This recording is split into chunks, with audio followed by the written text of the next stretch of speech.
میرے انتہائی قابل قدر لائق عزت احترام معزز سامعین کرام اور میرے پیارے نوجوانوں، میں آج چونکہ عید کا دن ہے اس لیے میں اپنی طرف سے اور تمام عالم اسلام کی طرف سے آپ کو عید سعید کی مبارکباد پیش کرتا ہوں۔ تقبل اللہ منا ومنکم صالح الاعمال۔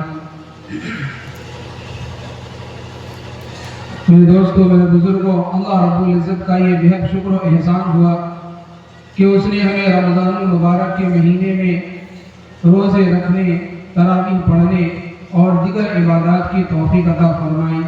اللہ سے دعا فرمائے کہ اللہ تعالی ہمیں ہماری زندگی میں آئندہ رمضان المبارک بھی نصیب فرمائے اور اس میں اس رمضان سے بڑھ چڑھ کر عبادت کی توفیق عطا فرمائے۔ محترم بزرگوں، دوستوں، ہم اور آپ آج اس حال میں ہیں کہ ہمیں سے اکثر لوگوں نے غسل کیا ہے۔ ہمیں بہت کم وہ بھائی ہوں گے جو آج نیا کپڑا پہن کر نہ آئے ہیں، وہ بھی اپنے حالات کے مطابق اچھے کپڑے پہن کر ضرور آئے ہیں، اور اگر اللہ نے نصیب کیا ہے تو انہوں نے خوشبو بھی استعمال کی ہے۔ ان تمام تیاریوں کے بعد ہم اللہ کے دربار میں آئے ہیں اور یہاں آ کر اللہ کے حضور دو رکعتیں ہمیں پڑھنی ہیں، اسی طریقہ پر جو رسول اللہ صلی اللہ علیہ وسلم نے ہمیں تعلیم فرمائی تھی۔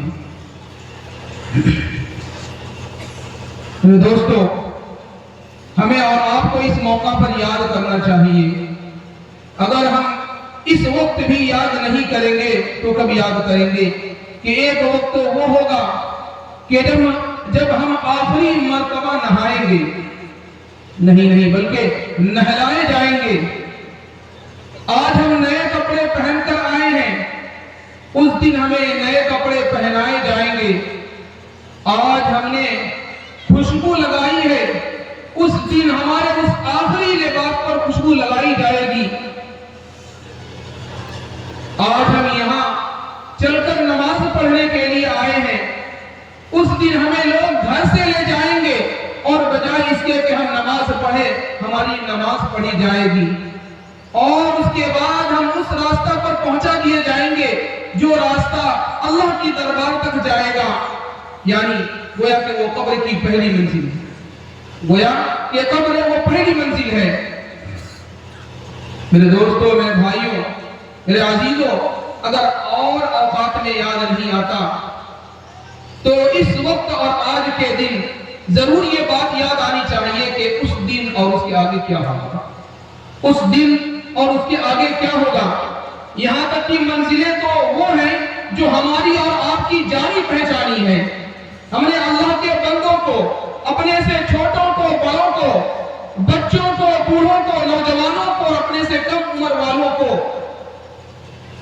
غسل دیا ہے اور غسل دیتے ہوئے دیکھا ہے، اس دنیا سے جاتے ہوئے دیکھا ہے، ہم نے ان کو کفنایا ہے اور کفن دیتے ہوئے دیکھا ہے، ہم نے ان کی نماز جنازہ پڑھی ہے اور نماز جنازہ پڑھی جاتی ہوئی دیکھی ہے۔ اسی طرح اللہ کے بندوں کو، اپنے سے بڑوں کو، چھوٹوں کو، عزیزوں کو، اپنے بھائیوں کو اور بزرگوں کو، اپنے قریبی رشتہ داروں کو اپنے ہی ان ہاتھوں سے قبر میں اتارا ہے اور اتارتے ہوئے دیکھا ہے۔ میرے دوستوں، میرے بزرگوں، نوجوان ساتھیوں، یہاں تک کی منزل تو وہ ہے جو ہماری اور آپ کی جانی پہچانی ہے، دیکھی بھالی ہے۔ اگر ہمیں سے ہر شخص جانتا ہے کہ اگر ہماری موت طبعی ہوئی، یعنی سمندر میں، دریا میں ڈوب جانے جیسی کوئی غیر معمولی بات پیش نہ آئی تو بلا شبہ ہم میں سے ہر شخص کو ان منزلوں سے گزرنا ہے۔ نہ اس میں مجھے شک ہے نہ اور آپ کو شک ہے، ہم سب کو ان منزلوں سے ضرور گزرنا ہے، اور یقیناً ایک وقت وہ ہوگا کہ جب ہمارا آخری غسل ہوگا، ہمارا آخری لباس ہوگا، ہماری آخری نماز ہوگی جو ہم پر پڑھی جائے گی، اور اس کے بعد ہمیں اس منزل تک پہنچا دیا جائے گا۔ اس کے بعد آگے کیا ہوگا؟ میں اقرار کرتا ہوں کہ میری آنکھوں نے نہیں دیکھا، لیکن حضور صلی اللہ علیہ وسلم نے بتلایا ہے، فرمایا ہے، اور جو کچھ حضور نے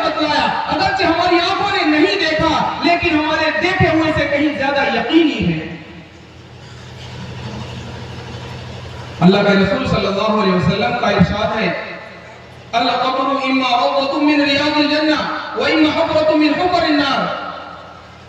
اللہ کے بندو، قبر کے نیچے کیا ہوگا یہ کوئی نہیں جانتا. اللہ کے رسول نے فرمایا کہ وہ دو حالتوں میں سے ایک حال ہے.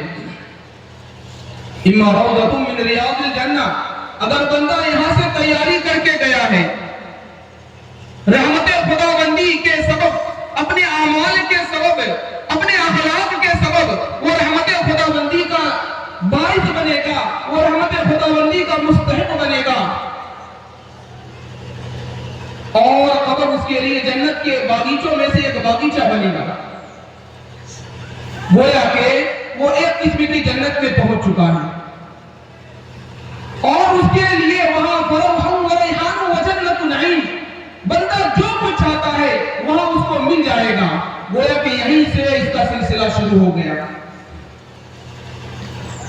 اسی طرح اللہ کے رسول نے فرمایا کہ اگر بندہ وہ کمائی کر کے نہیں لے گیا جو اس کی قبر کو جنت کا باغیچہ بنائے اور راحت کا بنائے، وہ کمائی کر کے نہیں گیا جو یہاں کرنا چاہیے تھا، وہ کام کر کے نہیں گیا جو یہاں کرنا چاہیے تھا، پھر اللہ کے رسول نے فرمایا وَإِمَّا حُفْرَةٌ مِّنْ حُفَرِ النَّارِ، کہ پھر وہ خدا کی پناہ کہ جہنم کے گڑھوں میں سے ایک گڑھا ہے. میرے دوستوں، میرے بزرگوں، اگر اور اوقات میں یاد نہیں یہ بات آتی تو آج ضرور یاد کریں، آج ضرور خیال کریں کہ اس دنیا سے جانے کے بعد ہمارا کیا ہوگا. میرے دوستوں، میرے بزرگوں، اللہ کے رسول صلی اللہ علیہ وسلم کو اس کا حکم تھا جو میں یہ کہہ رہا ہوں.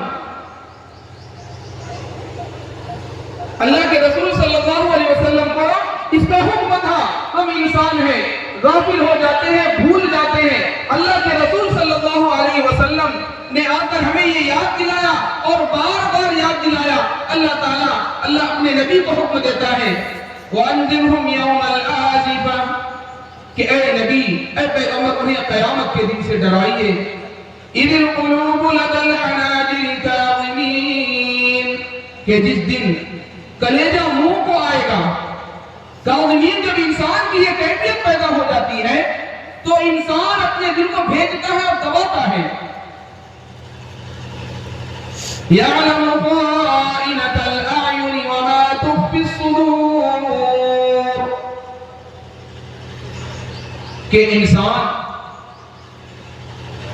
جو کچھ اپنی آنکھوں سے چوریاں کرتا ہے اللہ تعالیٰ اس کو خوب جانتا ہے. انسان اپنے پاس بیٹھنے والوں سے اپنی آنکھیں چرا سکتا ہے، چھپا سکتا ہے، لیکن خدا کی قسم اللہ سے نہیں چھپا سکتا، اللہ سے بالکل بھی نہیں چھپا سکتا. مَا لِلظَّالِمِينَ مِنْ حَمِيمٍ وَلَا شَفِيعٍ يُطَاعُ کہ اگر انسان نے اپنی جانوں پر، اپنی نفس پر ظلم کیا ہے اور انہوں نے اللہ کو ناراض کرنے کا بھرپور سامان کیا ہے تو کل قیامت کے دن کوئی دوست اس کے کام نہ آئے گا اور نہ کوئی شفاعتی جو اس کے حق میں شفاعت کر سکے اور اس کی بات مانی جائے. اس وقت کو یاد کرو یوم تبلی السرائر کہ جب سارے راز کھول دیے جائیں گے. انسان جو باتیں رات کی تنہائی میں یہ سمجھ کر رہا ہے کہ مجھے کوئی نہیں دیکھ رہا، مجھے اس بات سے کوئی واقف نہیں ہو سکتا. میرے دوستو، اس بات سے بھی اللہ واقف ہے. میرے دل میں جو باتیں میری بیوی نہیں جانتی، میرے بیٹے نہیں جانتے، میرے والدین نہیں جانتے، لیکن میرا اللہ خوب واقف ہے. یوم تبلی السرائر، اس دن سارے راز کھول دیے جائیں گے. ہماری زبان پر مہر لگا دی جائے گی، بولنے کی اجازت نہ ہوگی. ہمارے ہاتھ بولیں گے کہ اس نے مجھ سے غلط کام لیا. میرے پیر گواہی دیں گے کہ یہ غلط کام کی طرف مجھ سے چلا. میرے لب گواہی دیں گے کہ اس نے خبیث کام کے لیے مجھے استعمال کیا. میری آنکھیں کب گواہی دیں گی کہ اس نے مجھ سے غلط چیزیں دیکھی. بھائیو، بزرگوں، ذرا سوچو. قرآن پاک میں اللہ رب العزت کا ارشاد ہے، یہ تو بالکل حقیقت ہے، اس کو کوئی جھٹلا نہیں کیونکہ ساری چیزیں سامنے ہوں گی. ہمارے اعضاء و جوارح ہمارے خلاف ہی گواہی دیں گے. اليوم نختم على افواههم وتكلمنا ايديهم وتشهد ارجلهم بما كانوا يكسبون. دوسری جگہ اللہ رب العزت کا ارشاد ہے ما يلفظ من قول الا لديه رقيب عتيد. کہ انسان جو کچھ کر رہا ہے وہ ساری چیزیں ریکارڈ ہو رہی ہیں, وہ ساری چیزیں محفوظ ہو رہی ہیں. گزشتہ زمانے میں, پرانے زمانے میں اس بات کو سمجھنے میں دشواری کر لیتا ہے اور پھر اس کے سامنے ہو بہو وہی چیزیں دکھائی جاتی ہیں. وہ اس سے انحراف نہیں کر سکتا, وہ اس میں تعویل نہیں کر سکتا, وہ وہی چیزیں دکھاتا ہے جو اس میں کیا گیا ہے. پاؤں سے وہی چیزیں صادر ہوتی ہیں, ہاتھ سے وہی چیزیں صادر ہوتی ہیں. میرے دوستو, میرے بزرگوں, ذرا سوچو, ذرا غور کرو کہ میرے یہ گناہ, میری یہ سیاہکاریاں جو آج ہم چھپا رہے ہیں, اس دن ہمارے بھائیوں کے سامنے ہوں گی, ہمارے والدین کے سامنے ہوں گی, ہماری بیوی کے سامنے ہوں گی, ہمارے بچوں کے سامنے ہوں گی, ہمارے جو نماز مقتدی ہیں ان کے سامنے ہوں گی, اولین و آخرین کے سامنے ہوں گی. اس وقت میرے دوستو ہماری رسوائی پکی ہے, یقینی ہے. ہمیں اس وقت کون بچائے گا؟ اس لیے وہاں کے لیے تیاری کرو, اس لیے وہاں کے لیے تیاری کرو. اللہ تعالیٰ نے فرمایا اور قرآن چیخ چیخ کر پکار رہا ہے یا ایھا الذین آمنوا اتقوا اللہ ولتنظر نفس ما قدمت لغد واتقوا اللہ ان اللہ خبیر بما تعملون. کہ ایمان والوں اللہ سے ڈرو, ایمان والوں اللہ سے ڈرو, مرنے کے بعد کی فکر کرو, اور جو کچھ تم نے عمل کیا ہے اس پر غور کرو, اس کو سوچو. اور فرمایا گیا حاسبوا انفسکم قبل ان تحاسبوا, کہ اپنا حساب لگا لو, اپنا محاسبہ کر لو قبل اس کے کہ تمہارا حساب لیا جائے. میرے بھائیوں, میں یہ کہہ رہا ہوں, میں خود اپنی ذات سے کہہ رہا ہوں, اللہ کے بندو, اگر روزانہ یاد نہیں کر سکتے تو کم از کم اس وقت یاد ضرور کیجئے کہ ایک وقت وہ ہوگا کہ جب ہم اس دنیا سے چلے جائیں گے اور اللہ کی بارگاہ میں پہنچیں گے. اس وقت ہمارا کیا حال ہوگا؟ کبھی ہم نے غور کیا ہے؟ ہم امت محمدیہ کہلانے والے, ہم نبی کے ہاتھ میں ہاتھ رکھنے والے آج فخر کرتے ہیں کہ ہم محمد صلی اللہ علیہ وسلم کی امت ہیں. ایک طرف تو ہماری حالت یہ ہے کہ ہمیں موت یاد نہیں آتی, اور دوسری طرف فلسطین کو دیکھیں, غزہ کو دیکھیں کہ وہاں کے معصوم بچوں کا کیا حال ہو رہا ہے. کسی بچے سے یہ پوچھا گیا کہ بابو تم بڑے ہو کر کیا بنو گے, بابو تم بڑے ہو کر کیا بنو گے؟ تو اس بچے نے جواب دیا کہ میاں مجھے بڑا ہونا کہاں ہونے دیا جاتا ہے, مجھے بڑا ہونے کہاں دیا جاتا ہے, مجھے تو بچپنے میں مار دیا جاتا ہے. ایک طرف تو ہماری یہ حالت ہے کہ ہفتے میں ایک دن میں ہمیں موت یاد نہیں آتی, مہینے گزر جاتے ہیں ہمیں موت نہیں آتی, یاد آتی, لیکن ایک دوسری طرف غزہ اور فلسطین کے بچے, چھوٹے چھوٹے بچے ہیں کہ روزانہ وہ اسی دھن میں نکلتے ہیں کہ واپس آئیں گے یا نہیں آئیں گے. میرے دوستوں, میرے بزرگوں, سوچنے کا مقام ہے. میں یہ نہیں کہتا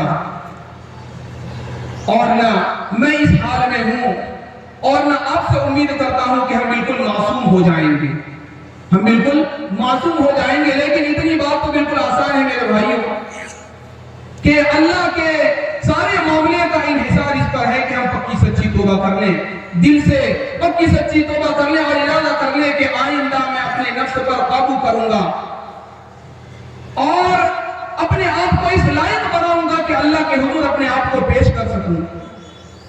میرے دوستوں, میرے بزرگوں, ایک مرتبہ اللہ کے رسول صلی اللہ علیہ وسلم کا گزر بعض قبروں پر سے ہوا.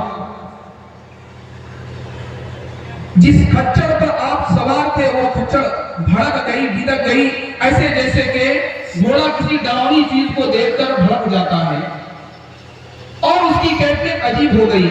اللہ کے رسول صلی اللہ علیہ وسلم ٹھہر گئے اور ساتھیوں سے کہا کہ تحقیق کرو یہ کس کی قبریں ہیں, تحقیق کرو یہ کس کی قبریں ہیں. آگے اللہ کے رسول نے فرمایا کہ یہاں بعض قبروں پر عذاب ہو رہا ہے, یہاں بعض قبروں پر عذاب ہو رہا ہے, اور اللہ کی کی حکمت یہ ہے کہ اسے انسانوں سے مخفی رکھا گیا، اللہ کی حکمت یہ ہے کہ اسے انسانوں سے مخفی رکھا گیا، اور حق یہ ہے کہ اگر انسانوں سے مخفی نہ رکھا جاتا تو انسان کی زندگی حرام ہو جاتی، جینے کے قابل نہیں رہتی۔ خود اللہ کے رسول صلی اللہ علیہ وسلم نے فرمایا کہ جو مجھے بعض چیزیں دکھائی جاتی ہیں، منکشف کی جاتی ہیں مجھ پر، اللہ کے رسول صلی اللہ علیہ وسلم عالم الغیب نہیں تھے، یہ بات یاد رکھیں گے۔ اللہ کے رسول صلی اللہ علیہ وسلم پر اللہ تعالیٰ بعض چیزیں منکشف فرماتے تھے، وہ ہمارے اور آپ کے لیے غیب کی باتیں ہمیں دکھلائی نہیں جاتی، کیونکہ ہم سہار نہیں سکتے، ان کو برداشت نہیں کر سکتے۔ جس طرح کہ اللہ کے رسول صلی اللہ علیہ وسلم کو جنت و دوزخ کی سیر کرائی گئی تاکہ آپ مشاہدہ کر کے لوگوں کو بتائیں، اسی طرح اللہ کے رسول صلی اللہ علیہ وسلم پر بعض چیزیں منکشف کی جاتی تھی، تو اللہ کے رسول نے فرمایا اللہ کے بندو، اگر اللہ تعالیٰ مجھے کبھی جو چیزیں دکھلاتا ہے اگر تمہیں دکھا دیا جائے تو خدا کی قسم تمہاری زندگی حرام ہو جائے، تم اپنے گریبان کو پھاڑتے ہوئے، اپنے کپڑوں کو تار تار کرتے ہوئے جنگلوں کی طرف نکل جاؤ، اور تمہیں بستروں پر آرام کرنا نصیب نہ ہو، بیویوں سے دل لگی کی بات کرنا نصیب نہ ہو۔ اس لیے حق یہ ہے کہ جو چیزیں قبر میں ہو رہی ہیں وہ مخفی رہیں، لیکن اللہ کے رسول نے جو فرمایا وہ کہا۔ میرے دوستوں، میرے بزرگوں، آپ کو معلوم ہوگا کہ اللہ کے رسول صلی اللہ علیہ وسلم کو جب اللہ تعالیٰ نے پیغمبری عطا فرمائی، آج جو مقصد ہمارا ہونا چاہیے ان مقصد کو ہم بھول چکے ہیں۔ اللہ کے رسول صلی اللہ علیہ وسلم کو جب پیغمبری ملی تو سب سے پہلی بات اللہ کے رسول نے کیا کہی تھی؟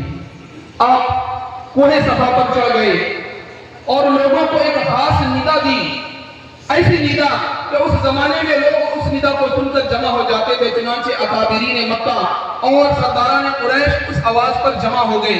اللہ کے رسول نے پہلی بات کیا فرمائی تھی؟ آپ سنیں، وہ یہ تھی کہ اللہ کے رسول نے فرمایا کہ اے لوگوں، میں اس پہاڑ کی چوٹی پر کھڑا ہوں اور میں تم سے کہتا ہوں کہ اس پہاڑ کے پیچھے ایک فوج آ چکی ہے جو تم پر حملہ آور ہونے والی ہے، تم اسے نہیں دیکھ رہے، تم پہاڑ کی دامن میں ہو، میں تمہیں کہہ رہا ہوں، کیا تم اس کو مانو گے، اس پر یقین کرو گے؟ تو سب نے یک زبان ہو کر کہا کہ یقیناً ہم مانیں گے، ما جربنا علیک کذبا، ہم نے کبھی تجربہ نہیں کیا کہ آپ نے کوئی غلط بات، کوئی جھوٹ بات بولی ہو۔ تو اللہ کے رسول نے فرمایا جو دعوت دینی تھی وہ یہ کہ اے اللہ کے بندو، اے لوگوں، جس طرح یہ حقیقت ہے اسی طرح یہ بھی حقیقت ہے کہ اللہ تعالیٰ نے مجھے بتلایا ہے کہ مرنے کے بعد اللہ کے سامنے پیش ہونا ہے اور وہاں جزا اور سزا ہے۔ میرے دوستو، کل قیامت کے دن حساب اعمال کا بھی ہوگا اور اخلاق کا بھی، اعمال کا بھی حساب ہوگا اور اخلاق کا بھی۔ جہاں نماز کی بات کہی اللہ کے رسول صلی اللہ علیہ وسلم نے، وہاں پر ایک بہت اہم چیز یہ بھی کہی